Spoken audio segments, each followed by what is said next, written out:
Hello everyone, and this is my review for TNA Impact Wrestling on March the 8th, 2016. And, for the most part, where this show is mainly focusing around, which was the Kurt Angle Farewell Tour. I'll get to that a little bit later, but we'll start off with some of the other areas of the show.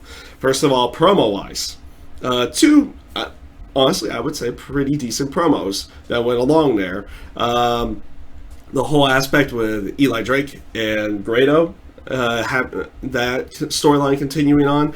I'm liking it a little bit better, not necessarily too much. I thought they did a pretty decent job here with the whole Grado still trying to show his proof and said, "Oh, I have video proof," and Eli Drake interrupts him with Jesse, and they attack him.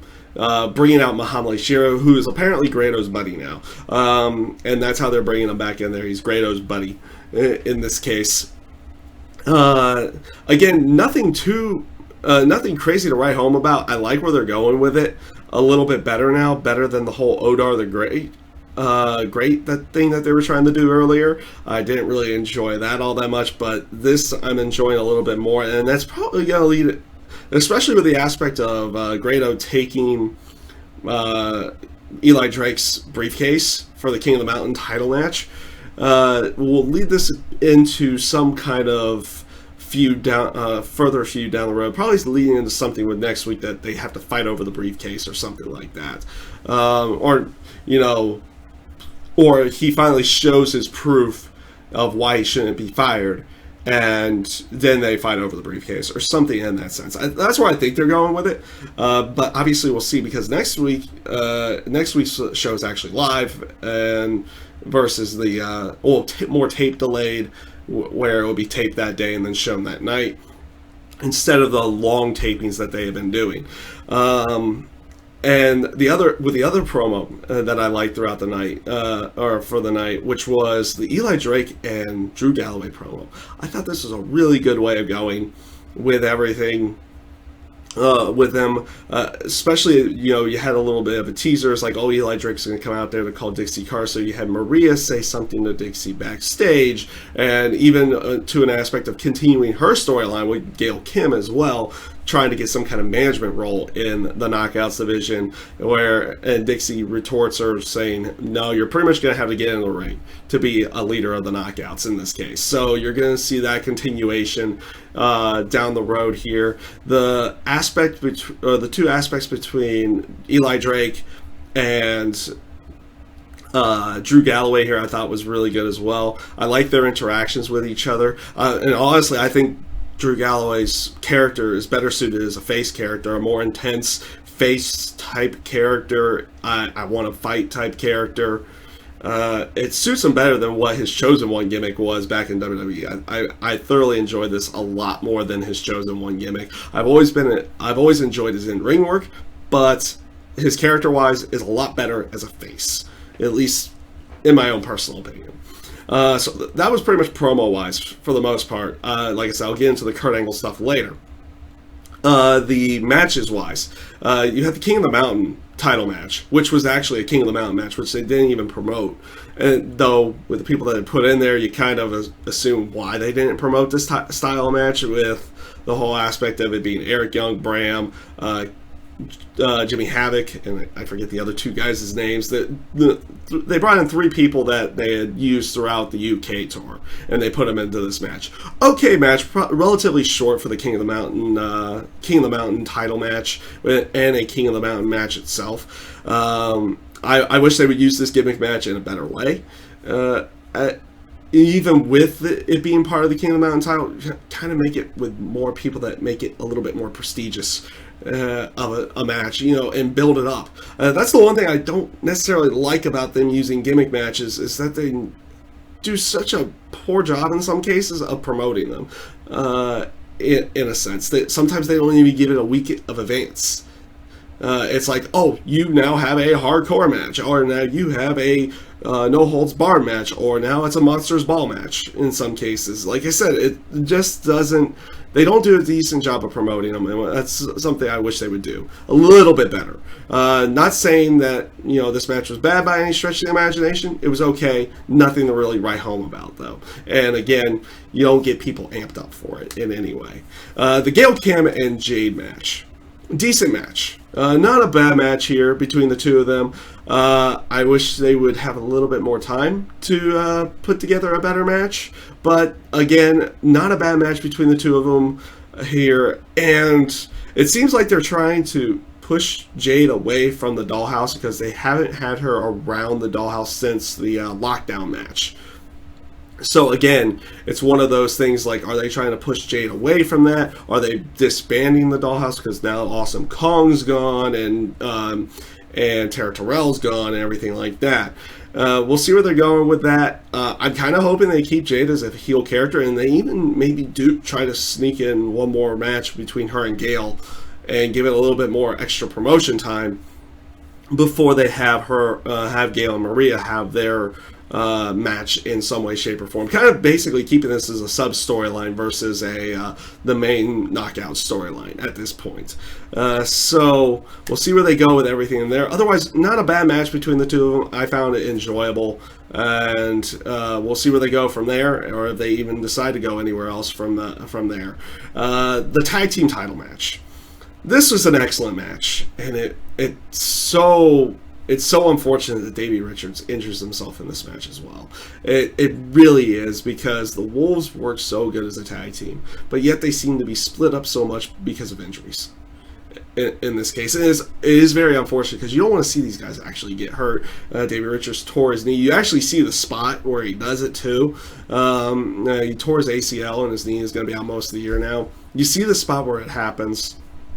It's not good to actually. It's not really good to actually watch if you haven't watched it yet. But otherwise, an excellent match, and they're obviously putting it to where Beer Money winning this match. Maybe they were going for like a series of matches between them, but obviously that can't happen now. So, we'll see we'll see where they go with Beer Money. Obviously. With Davey Richards out, the Wolves are going to be kind of out for a while in that sense, and we'll see where they go with Eddie Edwards in the future here as well. Just unfortunate to see that Davey Richards got himself injured in this match, because otherwise this was an excellent tag team title match, and one to really go home with, or one to really want to watch outside of the spot that you see Richards get himself injured. So this leads me into the main portion of the night, which was the Kurt Angle Farewell Tour. The promo at the beginning of the night was a great way of going, and Bobby Lashley's really teased this aspect of a storyline type ending in the terms of how the match was going to go. And just in the way his character mannerisms were and everything, you felt like heel turn coming in this style of match. And the promo at the beginning of the night was really good. I like the stuff that they had backstage with Kurt Angle, with Drew Galloway, and the Wolves as well. Like, having Eddie talking with Eddie Edwards about the ankle lock and everything. I love this stuff that they did in there, and they even teased the whole aspect of maybe Kurt Angle comes back for one more match with Michael Bennett at some point in time. They even make that little tease in there with that promo. And on to the match itself. These two, another great match. I enjoyed this match. It was really, really good, and it led to the twist ending, which happened after the match. It was a straight up match. The match itself, excellent match, straight up match, having Bobby Lashley beat Kurt Angle, taking 3 spears to do it in order to defeat him. I like this way of going. And then the storyline aspect happens afterwards. It's like, oh, now it's Kurt Angle's last match. Bobby Lashley, they get up and hug. You have the little celebration, and then wham, Bobby Lashley with the heel turn, spearing Kurt Angle one more time, which prompted Drew Galloway and Eddie Edwards to come out and get speared for their own troubles as he beats down Kurt Angle even more.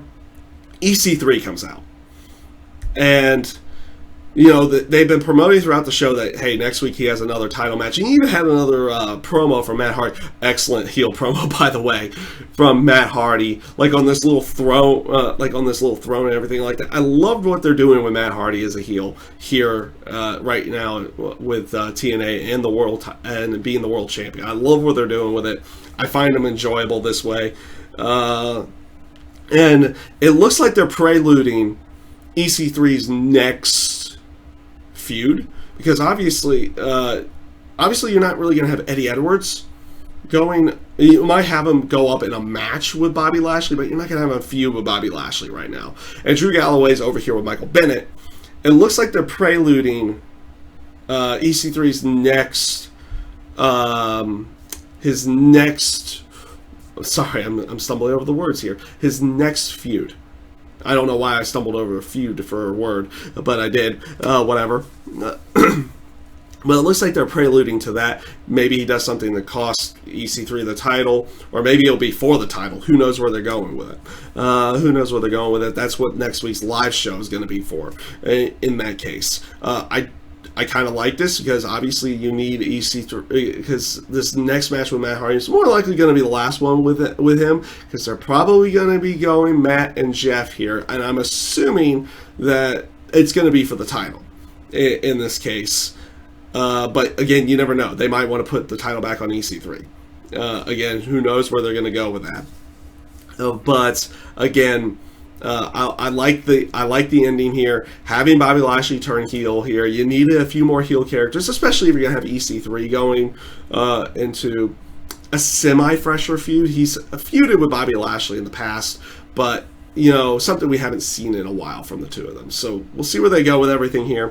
Overall, Impact was really good this week. Nothing really negative to write about in the terms of. Nothing overly negative. Like I said, I wish they would promote their gimmick matches a little bit more and give them a little bit more prestige behind them. But, it is what it is there. But otherwise, I thoroughly enjoyed this week's Impact. It was a pretty easy watch again. They've been doing a lot better job since they've come over to Pop TV of getting their storylines and keeping them consistent with everything that they've been doing. I thoroughly enjoyed this week's Impact. The match quality, of course, has been really good, and they've been doing a better job with their storylines as of late as well. So we'll see where they go with everything, and see if they can continue this trend that they've been doing with the storylines themselves. So that is my review for TNA Impact Wrestling, and I thank you guys for watching.